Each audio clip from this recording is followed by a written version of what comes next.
말씀은 히브리서 10장 38절입니다. 나의 의인은 믿음으로 말미암아 살리라. 또한 뒤로 물러가면 내 마음이 그를 기뻐하지 아니하리라 하셨느니라. 아멘. 말씀 제목은 물러서지 않는 성도입니다. 말씀 제목은 물러서지 않는 성도입니다. 우리가 신앙생활 하면서 이런 상황 저런 상황 이런 일을 저런 일을 겪다 보면 우리의 믿음이 무너질 때가 있습니다.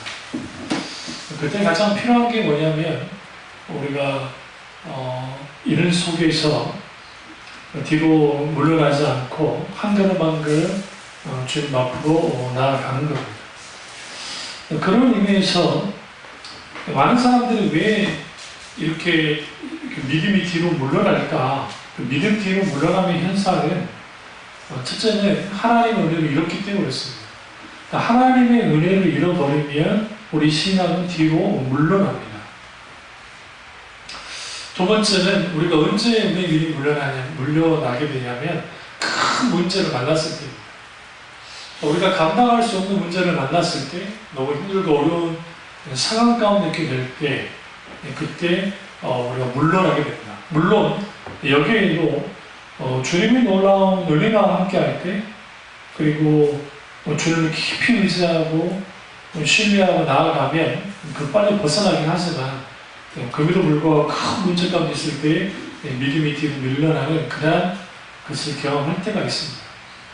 세 번째는 타락할 때입니다. 그러니까 영적으로 타락했을 때 당연히 신앙은 뒤로 밀려납니다.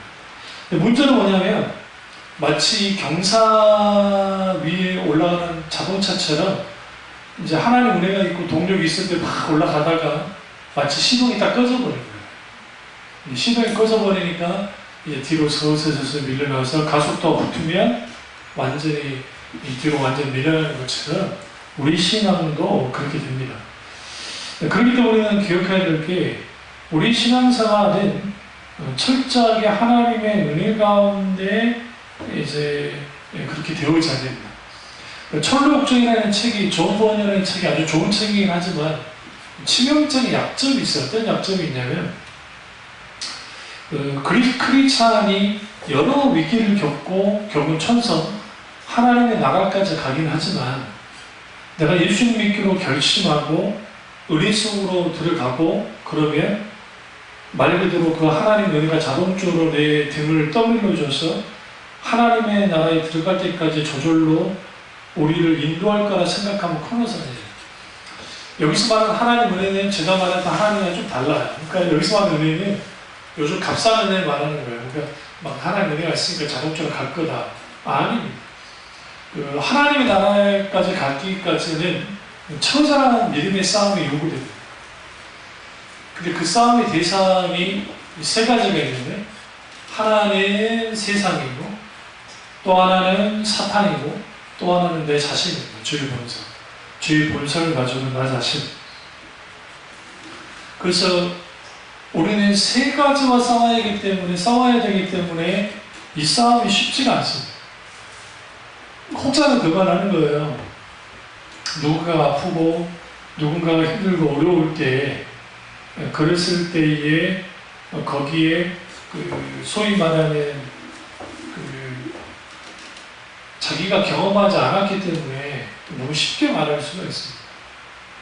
어떤 문제는 그 문제가 내 문제일 때는 좀 상황이 달라져요. 그러니까 경험을 해보지 못하면 그게 뭔지를 몰라요. 그런 것처럼 우리가 영적으로 그래서 사도들이 믿음이 없는 자를 향해서 책망하지 말라고 했던 것은 그들의 연약함이 있기 때문에 그렇습니다. 다만 그럼에도 불구하고 우리가 계속적으로 뒤로 밀리면 안 돼요. 그걸 경고하잖아요. 그 말씀은 믿음이 뒤로 물러나면 하나님의 마음이 그를 기뻐하지 않는다. 이게 아주 중요합니다. 그러니까 예수님을 우리 믿었다고 하는데 전혀 믿음 없는 사람들이 있어요. 문제와 만나면 어떤 일이 터지면 엄마 불평하다가 그나마 또 문제가 해결되면 쪼르르 또 교회 오기로 하는 사람들 그나마 교회 오니까 다행인데 아주 문제죠. 그러면 왜 우리 뒤로 물러나지 말아야 되느냐? 39절 보세요. 우리는 뒤로 물러가 멸망할 자가 아니기 때문에. 첫 번째. 그렇지않으면 왜 뒤로 물러나지 않느냐? 성도로 왜 뒤로 물러나지 않느냐? 멸망할 자가 아니니까요. 우리는 하나님의 나라를 영원토록 누려야 될 사람이기 때문에 그렇습니다.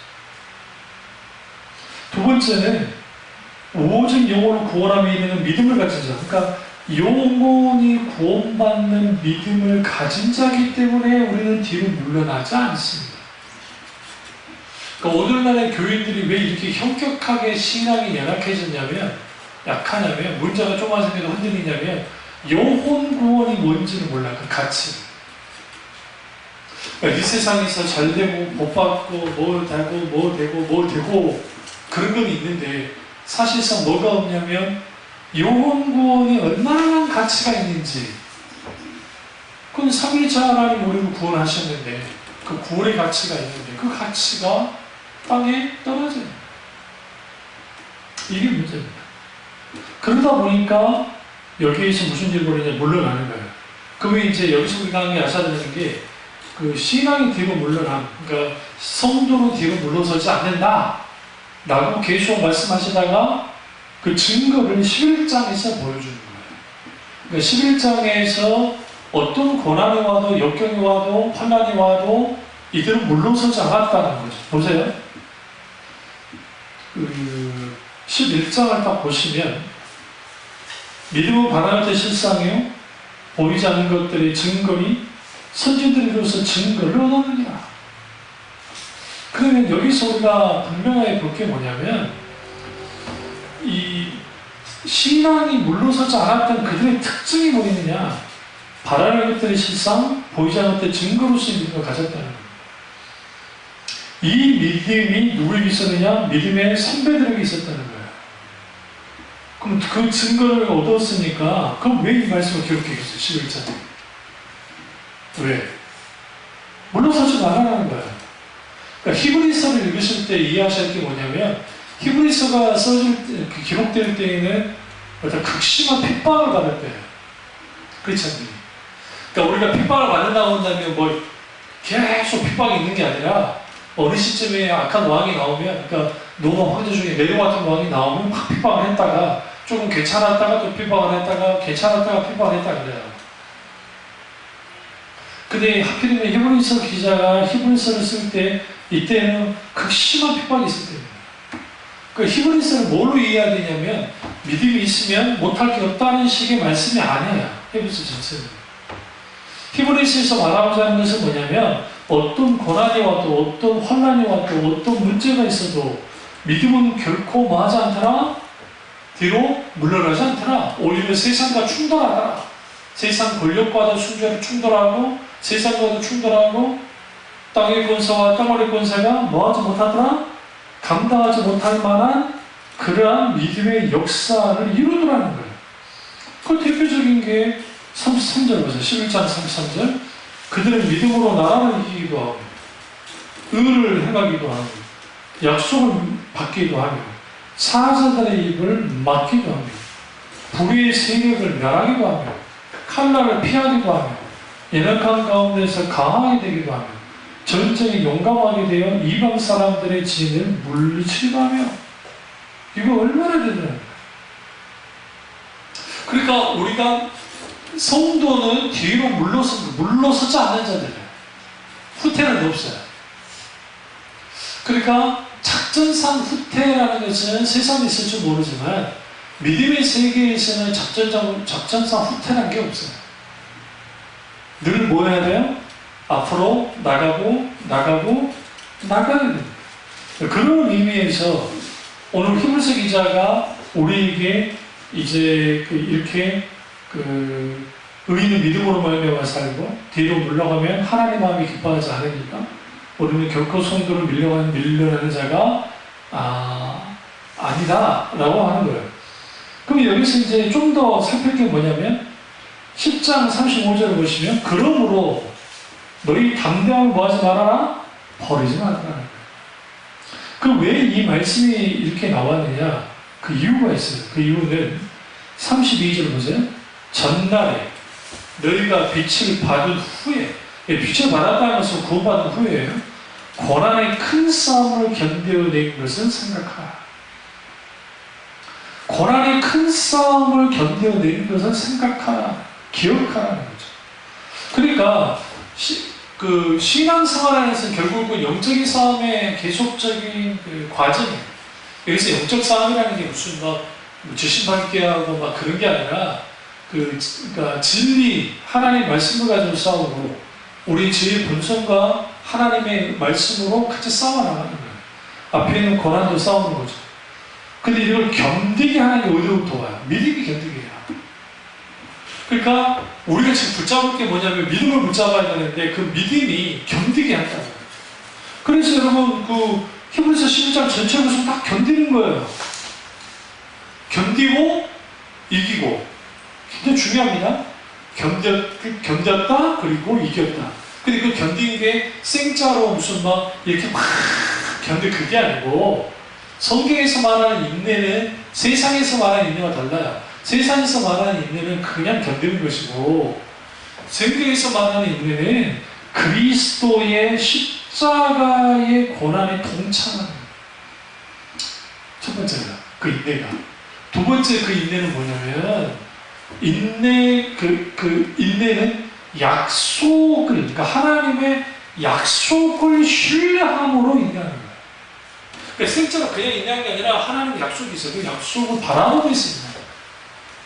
소망을 가지고 인내하기 때문에 뭐가 가능하냐면 견디는 거예요. 왜? 그 견디는 힘이 누구로부터 오기 때문에. 그 소망이 있습니다. 그 소망은 누구로부터 와요? 하나님께로부터. 하나님을 인해서 인내하게 됩니다. 그러니까 자꾸만 벗어나려고 하죠. 우리가 질병 걸렸을 때에 벗어나려고 합니다. 그럼 누구나 다 똑같아요. 저도 마찬가지죠. 근데 그 안에서 깊이 묵상할 필요가 있어요. 여러 부분에 있어요. 그리고 믿음을 계속적으로 주님을 붙잡으면서 주님을 의지하면서 가야 돼요. 근데 대부분 기도가 회피적인 기도를 많이 해요. 이런 일이 되지 않기를 위해서 기도해달라, 뭐 어떻게 해달라 안 해요. 그것보다는 오히려 나의 치료자, 그 자체가 되신 하나님을 바라봐야 돼요. 그러니까 아파본 사람이 아픈 사람을 한다고 이병증을 경험하지 못한 사람들이 이병증이 얼마나 고통스러운지 모르고 머리 어지러운 증상들을 경험하지 못한 사람은 그게 어떤 건지 몰라요. 절대로 몰라요. 뭐 알 수 있을 것 같습니까? 경험해본 적이 있는데 상상을 초래해요. 죽고 싶은 마음이 막 들 정도로. 그러니까 그게 내 문제가 됐을 때 아주 크죠. 근데 이제 중요한 게 뭐냐면 내 문제가 됐을 때는 아주 큰데 그 문제를 하나님께로 가지고 나가요. 단순히 해결해달라고 가지고 나가는 게 아니라 이걸 감당하기에다 먼저 가지고 나가야 돼. 하나님 이것을 믿음으로 감당할 수 있도록 하나님 가지고 나가는 것이고 또 하나는 결국은 해결자 되신 주님께 가지고 나가는 거예요. 이번에 아마 이번 주 말고 다음 주에 치유에 대한 수업을 할 텐데요. 그 치유에서 가장 큰 핵심은 많은 사람들이 병고침이거든요. 그러니까 빨리 이 병의 상태에서 벗어나는 거. 그러나 사실은 그 성경에서 말하는 그 치유는 그것만 가지고 있는 게 아니에요. 궁극적으로는 영혼의 구원과 회복이에요. 그러니까 전인적인 회복, 영혼이 구원받는 거예요. 그 동시적으로 원장한 회복을 이루는 거예요. 이걸까지 가지 않으면 치유가 아니에요, 사실은. 그런 의미에서 오늘 히브리서 기자가 말할 때에 이 어마어마한 일들, 빛을 받은 후에 그러니까 성령의 조명의 빛을 받고 이제 하나님 자녀가 됐단 말이에요. 그런데 큰 고난의 싸움을 견뎌냈단 말이죠. 그것이 우리로부터 왔느냐? 그렇지는 않다는 겁니다. 철저하게 주님의 십자가로부터 왔는 것이고 그 견디는 것은 생짜가 아니라 주님의 약속을 붙들고 주님의 소망을 바라보면서 견디기 시작하는 거예요. 그래서 이곳에서 먼저는 앞뒤 좌우로 에워싸우더라도 어디를 들려서요? 하늘을 들립니다. 하늘에 계신 하나님이 계시다는 거죠. 이 부분을 분명히 말하고 있습니다. 뭘 견디는 것이냐? 3절 보세요. 혹은 비방과 환난으로서 사람에게 구경거리가 되고 혹은 이런 형편있는 자들과 사귀는 자가 되었으니 너희가 갇힌 자를 동정하고 너희 소유를 빼앗긴 것도 기쁘게 당한 것은 더 낫고 영구한 소유가 있는 줄 압니다. 이게 좀 이제 한글 번역 가운데 이게 조금 애매하게 되는데요. 이게 왜요? 비방받는 거 쉽습니까? 얼마나 고통스러워요. 근데 이게 지금 큰 환란이 있죠. 지금 여기 큰 싸움이 있죠. 고난의 큰 싸움의 내용이에요. 이게 지금. 그리고 환란으로서 당한 사람에게 구경거리가 됐다. 사람에게 구경거리가 됐다는 것은 아주 모욕을 당하고 아주 그게 되는 거잖아요. 그걸 끝나잖아요. 구경거리가 된 이런 형편 있는 자들과 사귀는 자가 되었다라는 표현이 뭐냐면 똑같이 이렇게 구경거리 된 사람과 그렇게 취급받았다는, 다시 말하면 어떤 노예가 있으면 노예 취급받지, 그렇게 노예 취급 받아버렸다는 거예요. 얼마나 고통스럽습니까? 그런데 여기에서 이 큰 싸움을, 고난의 큰 싸움을 하고 있는 크리스찬들이 이제 여기에서 어떤 말을 하냐? 34절에서 그걸 말하는 거예요. 너희가 갇힌 자를 동정했다. 갇혔을 때 이 사람이 그냥 혼자 갇혀, 나도 같이 갇혀있는 거예요. 근데 같이 갇혀있는데 오히려 동정했다는 말은 그대로 불쌍히 여겼다는 겁니다. 그게 어떻게 가능합니까? 그게 믿음으로, 담대한 믿음을 가지고 나아갈 때에 그런 일이 벌어지는 것이고, 심지어는 소유를 빼앗겼단 말이죠. 근데 이것을 기쁘게 당했다는 거예요. 왜 기쁘게 당했느냐? 더 낫고 영광 소유가 있는 거예요. 여기서 더 낫고 영광 소유 뭐냐? 하나님 나라의 천국. 천국이 있는 줄 알기 때문이다. 그러니까 우리가 자꾸만 왜 우리 믿음이 약해지고 또 문제가 있으면 이렇게 해주냐? 그럼 당연한 거예요. 본시 모든 인간이 약하기 때문에. 저도 목사님들이 막 30, 40대 중후반, 50대, 막 60대 되셨을 때, 왜 목사님들은 모여가지고, 저희가 각자 활발할 때니까, 30대 초반이니까, 건강 이야기밖에 안 할까 했더니, 이제 제가 그 나이가 지금 서서히 돼보니까, 이때부터 이제 문제가 생기기 시작합니다. 조금씩 문제. 그러니까 이제 연약해져 본 경험이 있는 사람들이 뭐 하는 거야? 그 연약함을 알죠. 그런데 이제 예수 믿는 사람들은 이런 연약하게 하는 모든 요소들, 여기 구경거리가 되고 자기가 가족을 빼앗기고 하는 일들, 이것 때문에 담대함을 버리지 말라는 거예요. 그 큰 고난의 싸움 때문에 버리지 말아라. 그리고 심지어는 너희가 뒤로 물러나서는 안 된다. 그건 하나님이 기뻐하지만 내 마음이 기쁘지 않다. 하나님이 내 마음에, 하나님이신 그분의 마음이 기쁘지 않다. 그리고 그 물러나면 어떻게 된다? 멸망할 자가 아니지 않냐, 우리가. 너희는 멸망할 자가 아니다. 용 구원을 받았고 믿음을 가진 자 아니냐. 그래서 여러분, 믿음의 정수는 어디 나타나냐면 환난과 고난과 역경이 있습니다. 어떤 증상이, 아픈 증상이 계속 똑같이 반복되고 일어나잖아요. 그게 얼마나 사람을 고통스럽게 합니다.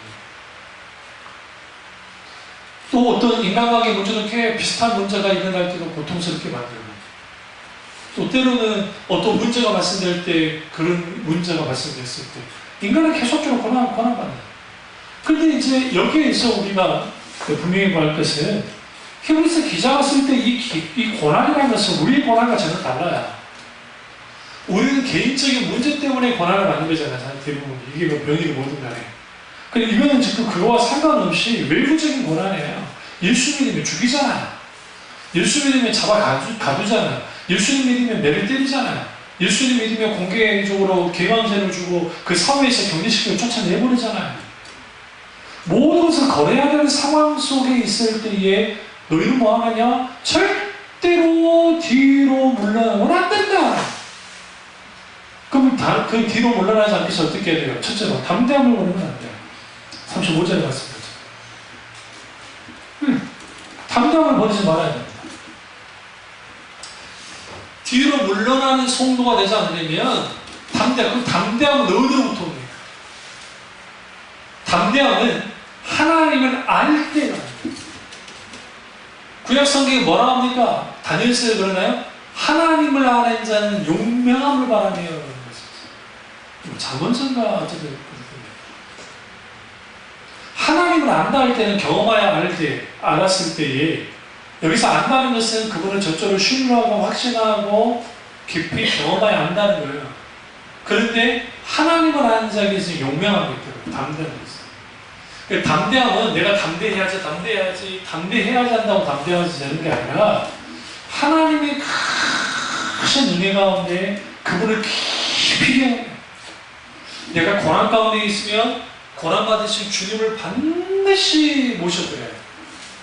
예수 그리스도의 십자가를 묵상해요. 남경희 목사님인가 남경필 목사님인가 무슨 목사님의 남경희 목사님이 아니고 남병희 목사님. 근데 그분의 어떤 기독교 신문에만 이제 그분이 기고를 좀 하시는데 몸이 아주 아프신 분이에요. 근데 그러면서 그분이 쓴 책들이나 물론 제가 받아들이지 못할 부분도 있긴 있지만 그에도 불구하고 모든 고난을 결국은 가지고 나가는 것이 십자가다. 예수 그리스도의 십자가 앞에 내 모든 고난의 문제를 다 가지고 나아갔을 때 더 이상 그 문제는 더 이상 거기에서 내 문제가 되지 않아요. 물론 내 문제긴 하죠. 그리고 그 예수 그리스도의 십자가의 승리를 알기 때문에 우리에게 뭐가 생겨요? 담대함이 생깁니다. 근데 그 담대함은 그냥 생기지 않아요. 뭐 할 때? 주님을 깊이 알고 사랑할 때. 그래서 우리에게 필요한 건 뭐냐면 담대함을 가져야 되고 또 두 번째는 인내가 필요해요. 36절 너희에게 인내가 필요함은 너희가 하나님의 뜻을 행하며 약속하신 것을 받기 위함이다. 그럼 여기서 이 인내가 뭐와 연결이 되냐면 37절 잠깐 후면 오시리니 지체하지 아니하시리라. 이게 무슨 신앙이야? 재림신앙. 오늘날의 신자들이 왜 환난 가운데서 쉽게 무너지냐면 재림신앙이 무너졌습니다. 이 재림신앙이라는 게 이장님 씨가 담임 선교단을 통해서 이상한 짓을 해놔가지고 그뿐만 아니라 엘리야 선교회 거기도 극단적인 시한부 종말론이 갖고 있었고 또 그뿐입니까? 이단들 중에 종말론 안 갖고 있는 사람이 없습니까? 그러니까 한국교회가 이제 제가 신학 초기할 때까지만 그나마 재림신앙이 있었는데 이장님이 휴고 소동하면 일어나고 난 다음부터는 교회에서 재림에 대한 설교가 거의 없어져 버렸어요. 그래서 성교교가 아주 좀 고생을 좀 했던 게 사중복음의 교리를 이제 들었는데 중생, 신유, 재림 하나 더 있나요? 어쨌든 그게 있었는데 재림 그 사람들이 기다리면 착각하는 물론 이장님 씨가 서울신대를 나온 사람이에요. 그러니까 성결교이긴 했지만 전혀 상관없죠, 성결교. 근데 이제 이 재림신앙이 얼마나 유용합니까? 잘못된 재림신앙, 주님 몇 월 며칠 날 온다는 그런 점이 잘못된 거지만 분명한 것은 성경에 주님이 약속하신 대로 오실 것은 분명하잖아요. 오셨고 오신 예수님을 우리 믿고 있고 다시 오실 예수님 믿잖아요. 주님 다시 오실 거라는 거죠. 다시 오실 것에 대한 믿음을 가져야 담대해져요. 이 신앙을 잃어버렸기 때문에 이 세상이 단 것처럼 느끼면서 살아요. 교육들이, 성도들. 그런 의미에서 이 히브리서 기자가 누가 히브리서를 썼는지는 몰라요. 어떤 학자는 바울이 썼다, 어떤 사람은 아볼로가 썼다, 어떤 사람은 바나바가 썼다고 하지만 누가 쓴지는 모르는데 분명한 것은 뭐냐면 주님이 지체하지 않고 오실 거다. 그러니까 왜 이 말씀을 했겠어요? 당연히 인내에는 뭐가 관계가 있다? 다시 오실 주님에 대한 신앙, 재림신앙이 분명하게 있다는 거예요. 우리는 다들 개인의 종말이 있을 거를 믿어요. 이 세상의 모든 사람은 언제나 죽습니다. 천년만년 살 수 있는 사람은 없습니다. 이거는 불가능한 거야. 근데 그럼에도 불구하고 너무나 많은 사람들이 뭐하고 사냐면 주님이 이 땅에 오실 것에 대한 신앙이 땅에 떨어져 온 이유가 강단에서 더 이상 재림에 대한 설교를 하지 않고 또 하나는 교인들이 그걸 믿지도 않아요. 아이러니한 것은 죽은 다음에 천국이 있다는 것을 믿어요. 자기들입니다. 아이러니한 게. 다 같이 갑니다. 예수 그리스도의 십자가, 그리고 예수 그리스도 그분의 부활, 예수 그리스도 그분의 승천, 예수 그리스도 그분의 다시 오시는 재림, 이것은 다 함께 같이 가는 거지 따로 가지 않아요. 재림 신앙이 무너졌다는 것은 구속의 신앙, 십자가의 신앙, 구속의 신앙이 무너졌다는 것이고, 그렇기 때문에 우리는 분명하게 날마다 뭘 해야 되냐면 하루하루 살아갈 때에 과거의 믿음의 선배들이 내가 저녁에 잠을 들잖아요. 그럼 마치 내가 주를 품에 안기듯이 죽은 것처럼 여기고 아침에 깨면 내가 다시 부활하는 것 같은 그런 감동을 가지면서 하루하루를 정말 하나님 주신 시간 속에서 그렇게 인생을 살아가라는 거예요. 우리는 너무나 많은 계획을 세우면서 살아요. 1년, 2년, 3년, 4년. 그 계획이 세우면 나쁘다는 게 아니고 아주 좋은 거지만 그에도 불구하고 우리에게 지금 허용된 것은 어느 이 시간이야. 내일은 내게 어떻게 될지 몰라요. 그래서 하나님이 우리에게 뭐 하신 시간? 맡겨진 시간 속에서 우리는 그 재림의, 다시 오실 그 재림의 신앙을 가지고 하기 시작하면 그것이 인내하죠. 그 인내가 소망 말했죠. 소망이 뭐하냐? 사실 주기다 소망하는 거예요. 주님이 오셔야 하나님의 나라, 새하늘과 새 땅이 일어나고 완전한 하나님의 나라가 임하기 때문에, 완성되기 때문에 우리는 반드시 이 시간을 가져야 됩니다. 그래서 어떤 착각들이 하냐면 고난의 무기가 크기 때문에 내가 넘어진 게 아니라 사실은 뭐가 무너져서 무너진 거예요? 소망이 있네. 근데 왜 무너졌어요? 믿음이 문제인 거예요. 단순히 믿음이 많다, 적다의 문제가 아니라 우리가 어떤 태도를 가지고 바라보느냐. 문제는 반드시 하나님을 가려요. 그런데 문제 넘어 계신 하나님을 바라봐야 되는데 그 바라보게 하는 게 뭐예요? 그게 오늘 본문에서 말씀하시는 인내. 단순히 생짜로만 끙끙 알면서 막 그렇게 하는 게 아니라 어떻게 하는 거예요? 예, 주님이시는 은혜 가운데 재림 신앙을 가지고 소망을 붙들고 하나님 약속을 붙들고 인내하며 나가기 시작할 때 거기로부터 뭐가 일어나느냐? 이제는 더 이상 물러나지 않습니다. 세 번째는 물러서지 않는 성도가 되려면 믿음으로 말미암아 살아야 돼요. 38절 보세요. 나의 의인은 믿음으로 말미암아 사니라. 이 말씀과 관계된 말씀이 로마서 1장에 똑같이 나와요. 근데 이 말씀이 또 뭐와 연결되지? 하박국서에서 연결이 되죠. 그러니까 결국은 성도는 믿음으로 말미암아 사는 거야. 믿음 때문에 사는 거야. 믿음으로 인해서 사는 거야. 그런데 이 믿음이 왜 무너지냐는 거예요. 무너질 만한 그 이유가 많습니다. 그게 아까 다시 보시면 33절에 있는 이런 환난과 비방과 이런 것들, 갇힌 상태. 그러니까 이러한 것들이 우리에게 뭘 가져다 주냐면 믿음으로 말미암아 살지 못하도록 만들어요. 왜 그러냐면 계속적으로 발목을 잡기 때문에. 근데 역설적이게도 믿음은 언제 성장하느냐? 고난 닥쳤을 때.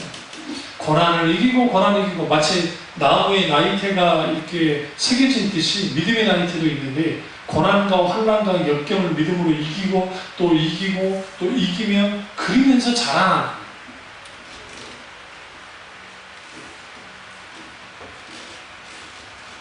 그래서 우리는 믿음이 있어야 우리는 절대로 뭐 하지 않느냐? 뒤로 물러나지 않습니다. 여기서 말하는 믿음은 뭐냐?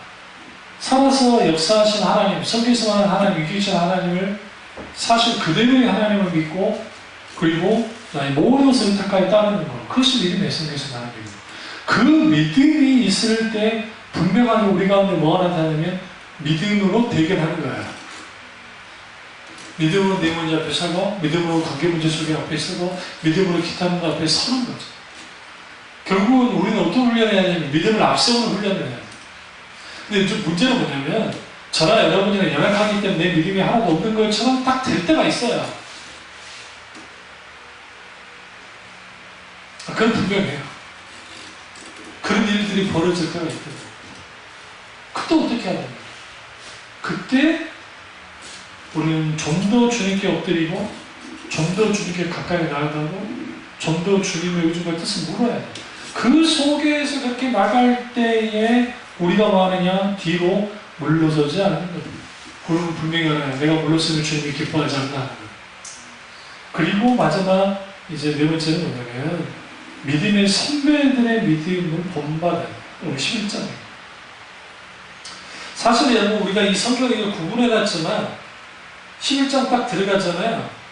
믿음을 가진 자니라 또 믿음 실성 이게 연결이 되는 거예요. 성경 보실 때 그러니까 이 말씀은 저기 32절 가보세요. 한번 10장 32절에 여러분 성경이 동그라미로 되어 있죠. 안 돼 있으세요? 앞에 전날에 할 때 앞에 안 돼 있으세요? 그 관주 성경이라 그런 데 보시면 제 성경은 되어 있는데 이게 뭐냐면 문단을 나눠주는 거예요. 그러니까 문장이 이렇게 할 때 문단이 나눠질 때 이렇게 나눠지게 한다. 성경은 저기 이렇게 문단을 이렇게 딱 비워두지 않잖아요. 계속 연결되죠. 그러니까 이게 쭉 이어지는 거예요. 믿음으로 계속 이어져요. 그러다가 13절 보시면 11장 13절에 또 하나의 문단이 나오죠. 그러니까 이렇게 됐다 하면서 왜 그러면 13절 이렇게 나오느냐면 여기 설명을 해주는 거예요. 어떤 설명이 있냐면 이 믿음의 사람들이 도대체 어떤 사람들이냐. 믿음에 따라 죽었다.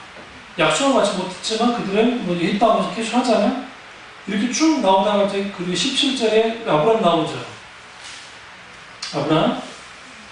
근데 여러분 딱 생각해 보시면 그 12절 그러니까 11장 12절 모래와 같이 많은 후손이 생육하였느니라 해놓고 17절에 아브라함을 시험할 때 이렇게 연결되는 게 자연스러운 거예요.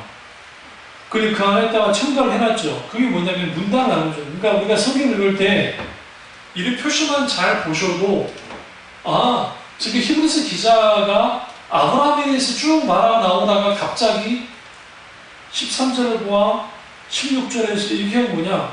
그들은 번영을 선호했던 사람들이다. 그렇기 때문에 그들은 담대했던 사람들이고 그들은 절대로 뭐 하지 않았다? 뒤로 물러서는 사람들이 아니었다. 그리고 아브라함과 관련된 말씀을 쭉 해나가요. 쭉 가세요. 뒤로 딱 가보시면 그러면서 12장을 딱 가보시면 이 12장도 연결이 되는 거예요. 그러니까 우리가 성경을 읽을 때 한 장 한 장씩 읽는 것도 좋긴 한데 이렇게 문단적으로 읽어놓으면 굉장히 많은 걸 읽을 수 있어요. 그러면서 12장 1절에 이름으로 하면서 앞에 있는 내용들이 쭉 나오다가 그렇기 때문에 우리에게 구름 같은 허다한 증인들이 있다. 그러면 이들은 누구예요?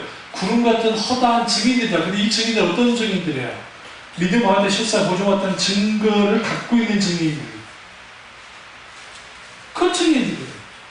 그런데 이 증인들인데 이들이 뭐와 연결이 되느냐? 이들은 절대로 물러서지 않는 성도였다. 물러서지 않는 하나님의 사람이었다. 물러서지 않는 믿음의 사람이었다라고 계속적으로 가는 거잖아요. 계속적으로. 그러면서 여기에서 히브리서 기자가 뭘 끌고 들어가냐면 여기에 우리 참은 7절 보세요. 12장 7절. 너희가 참음은 징계를 받기 위함이라 하나님의 아들같이 너희를 대우하시나니 어찌 아버지가 징계하지 않는 아들이 있으며 징계를 다 받는 것이거늘 너희에게 없으면 사생자여 친아들이 아니니. 여기서 하나님이 때로는 징계를 베푸시는데 그 이유는 뭐냐? 때로는 고난을 허용하시는데 그 이유는 뭐냐? 친아들과 같이 대우하시기 위해서입니다. 우리 말씀이 쭉 가다가 12장 14절 보시면 그러면서 이 말씀의 성격이 이제 탁 바뀌는 거예요. 모든 사람도 화평한가. 그러면 적어도 여러분이 이 말씀을 읽다가 아까 아브라함 그 11장 13절부터 12장 13절까지 이 말씀을 통으로 쭉 읽어나가시면 그래서 지금 이 히브리서 기자가 이렇게 했구나. 근데 여기서 중요한 단어들이 많이 나오는데 인내, 낙심하지 말아라, 뭐 피곤하지 말고, 그리고 담대해라, 그리고 뭡니까 믿음으로 온전히 살아. 그런 말씀들이 계속 강조돼요. 이게 분명해져야 우리 가운데 뭐가 있게 되냐면 우리가 뒤로 물러서지 않습니다. 그런 은혜가 우리 가운데 있어야 되는데 참 쉽지 않거든요. 그래서 여기에 이제 믿음의 선배들이 어떤 강조를 했냐면 크리스찬은, 잘 들으십시오. 크리스찬은 인생을 살거나 신앙생활 했을 때 후방에서 농도고 그냥 배두들기면서 그래 편해 우리 교회 교인수 많이 오니까 그냥 예배드리고 그런 게 아니라 우리 신앙의 최전선에 있는 자로서 신앙생활을 해야 우리 신앙이 뒤로 물러서지 않아요. 근데 대부분 다 뒤로 물러서 있고 싶으잖아요. 그러나 사실 영적 전쟁에는 모든 크리스찬들한테 최전선에 있어요. 자기들이 모를 뿐이죠.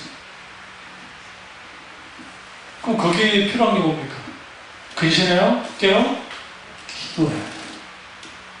근신하여 깨어 기도하는, 깨어있지 못하면 우리는 언제든지 이런 문제를 만나게 되면 뭐 하게 돼요? 무너지게 되어 있어요. 그래서 우리가 오늘 이 본문 말씀처럼 물러서지 않는 성도가 된다는 것은 그냥 자동적으로 하나님의 은혜로 되는 건 아니고 지속적인 고난의 큰 싸움을 벌여야 하고 담대함을 절대로 버리지 않고 믿음으로 말미암는 믿음이 위한 삶을 살 뿐만 아니라 믿음의 선배들의 자체들을 쭉 들여다보죠. 늘 우리가 앞으로 나가는 건 아니에요. 열악하기 때문에.